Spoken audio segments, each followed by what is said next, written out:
Bonjour à toutes et à tous, aujourd'hui on parle des algorithmes de prise de vue, c'est-à-dire des algorithmes qui sont utilisés en lien avec les appareils photo numériques et avec les images numériques. Dans cette vidéo, on fait une petite introduction au cours et sur novelleclasse.com, on fait ensemble un exercice corrigé sur ces notions.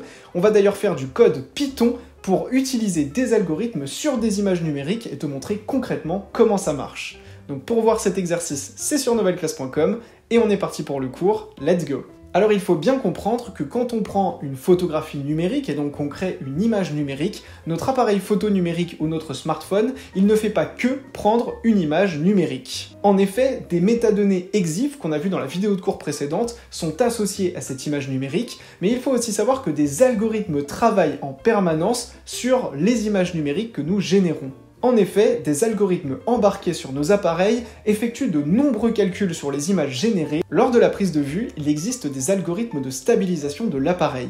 Regardons ensemble cette vidéo sur la méthode CMR. Cette vidéo, elle a été filmée par un cadreur et on voit qu'il y a un très léger mouvement sur l'image.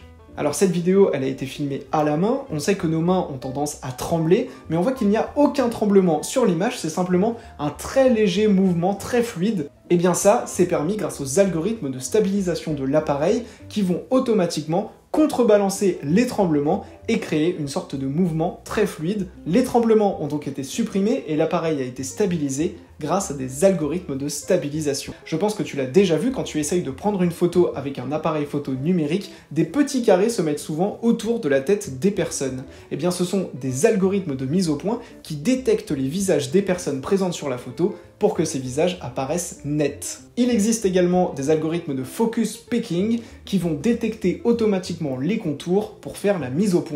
Suite à la prise de vue, l'image numérique est générée. Eh bien, il existe des algorithmes lors de cette étape.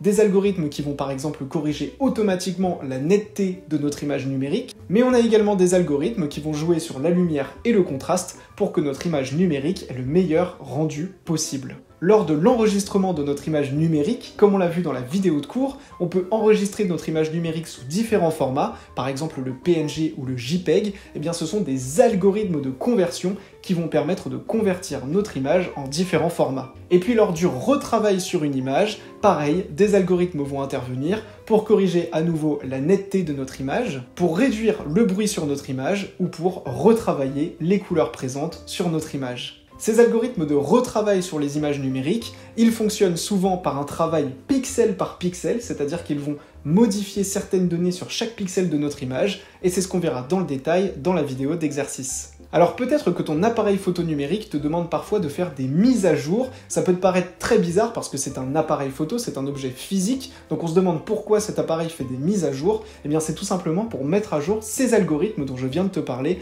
pour avoir les plus belles images numériques possibles.